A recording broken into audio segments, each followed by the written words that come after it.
नमस्कार। एक कहानी सुना रहे हैं। एक गुरु और चेले की है। अंधेर नगरी चौपट राजा। टकासेर भाजी टकासेर खाजा। गुरु और चेले थे। देश भ्रमण के लिए निकले थे। बनारस में रहते थे, वहाँ से चले थे भ्रमण के लिए। चलते चलते आ गए अंधेर नगरी में। रात भर रुके। सुबह हुआ। गुरुजी ने 1 रुपया दिया और बोले अपने शिष्य से कि जाओ गंगाधर, तुम 1 रुपये का साग लेते आओ और रोटी और साग बन जाए, खा लें हम लोग, तो फिर आगे बढ़ें यहाँ से। गंगाधर गए साग लेने के लिए। वहाँ की मार्केट में क्या देखा कि टकासेर भाजी है, टकासेर खाजा है, टकासेर खोवा है, टकासेर मिठाई है। जो भी सब्जी है, चाहे मिठाई है, चाहे जो भी है, सब टकासेर है। गंगाधर वहाँ से 1 किलो खाजा ले आया। जब खाजा ले आया तो गुरुजी ने कहा, मैंने सब्जी मंगाई थी, तुम खाजा क्यों लेके आए? बोले, गुरुजी, यहाँ बहुत अच्छी बाज़ार है। यहाँ 1 टके में सब चीज़ मिलता है। चाहे आप खोवा ले लीजिए, चाहे पनीर ले लीजिए, चाहे सब्जी ले लीजिए, चाहे साग ले लीजिए, चाहे मीठा कुछ भी ले लीजिए, 1 रुपये में ही सब 1 किलो मिल जाता है, एक सेर। गुरुजी ने कहा, बेटा तब यहाँ रुकना ज़्यादा दिन ठीक नहीं है, यहाँ से हमें चलना चाहिए। लेकिन गुरुजी की ये बात गंगाधर को पसंद नहीं आई। इतनी अच्छी व्यवस्था है यहाँ पर, 1 रुपये में सब मिल रहा है, तो हमें रहना चाहिए, यहाँ खाना पीना चाहिए।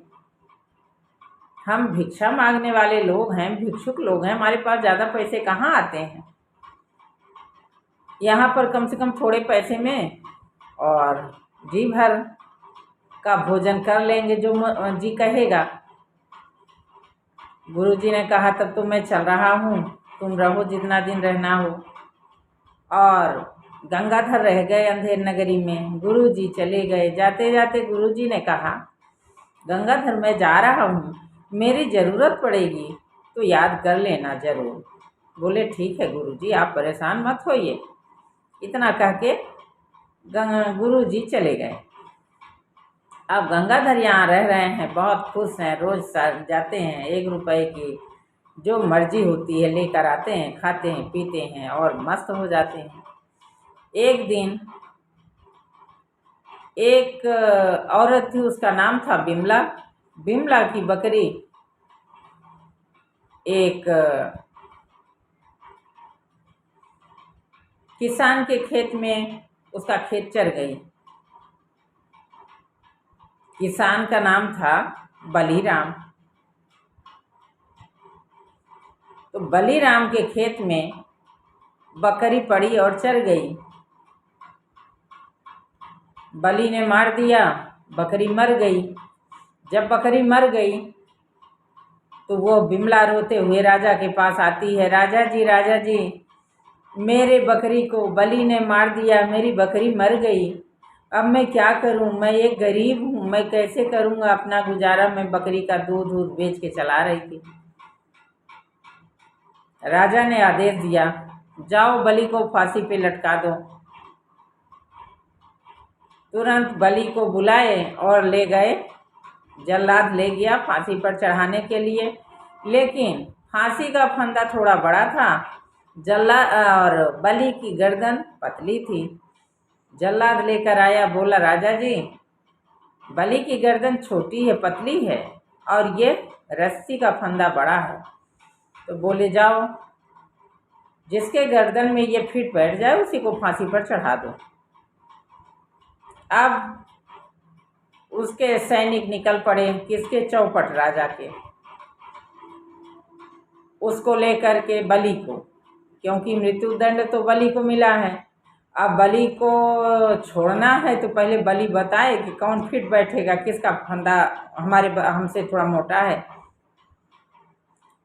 गंगाधर खाए पिए मस्त थे और ले गए जो फांसी का फंदा था, गंगाधर के गले में नापे। गंगाधर के गले में वो गर्दन में फिट बैठ गया। बोले, ले जाओ इसको फांसी पे चढ़ा दो। गंगाधर को लेकर के चले गए, राजा जी को दिखाए। राजा जी ने देखा, कहा, ले जाओ इसे फांसी पर चढ़ा दो। अब जल्लाद आया गया फांसी पर चढ़ाने के लिए। उसकी अंतिम इच्छा पूछे, क्या है तुम्हारी अंतिम इच्छा? मरने वाली की इच्छा पूछी जाती है। गंगाधर ने कहा, मैं अपने गुरुजी से मिलना चाहता हूँ, मैं अपने गुरुजी के दर्शन करना चाहता हूँ। गुरुजी को बुलाया गया, गुरुजी आए, पोथी खोल के गुरुजी बैठ गए। बोले, ठीक है, मिल लिए गुरुजी से, अब चलो फांसी पर चढ़ने के लिए तैयार हो जाओ। गुरुजी ने कहा, नहीं, गंगाधर नहीं चढ़ेगा फांसी पर, फांसी पर मैं चढ़ूँगा। आज का मुहूर्त बहुत अच्छा है, आज के दिन जो मरेगा उसको सीधा बैकुंठ मिलेगा, वो बैकुंठ का राजा बनेगा। तो गंगाधर ने कहा, नहीं गुरुजी, यह सज़ा मुझे मिली है और मैं आज ये सज़ा फांसी मैं चढ़ूँगा और मैं बैकुंठ का राजा बनूँगा। तो गुरुजी ने कहा, नहीं, तुम्हें नहीं चढ़ना है, मैं तुम्हारा गुरु हूँ और तुम्हारी सज़ा मैं वापस लेता हूँ। मैं चढ़ूँगा फांसी पर, आज मैं जाऊँगा, बैकुंठ का द्वार खुला है, मैं बैकुंठ का राजा बनूँगा, सीधा मुझे बैकुंठ होगा।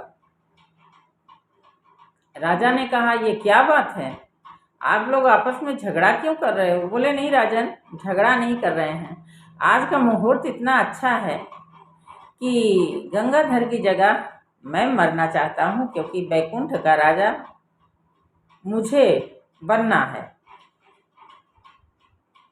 राजा ने पूछा, कैसे? बोले, आज का मुहूर्त इतना अच्छा है कि आज के दिन जो मरेगा उसको बैकुंठ का राजा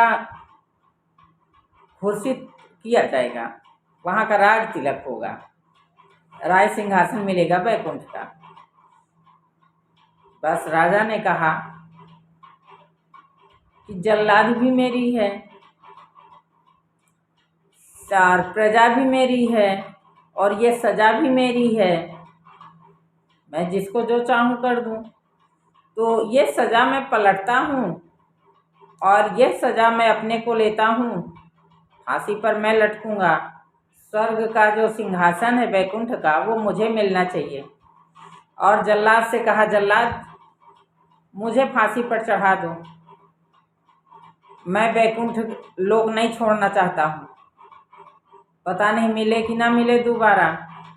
ऐसा मुहूर्त है कि मैं बैकुंठ की राज मुझे चाहिए।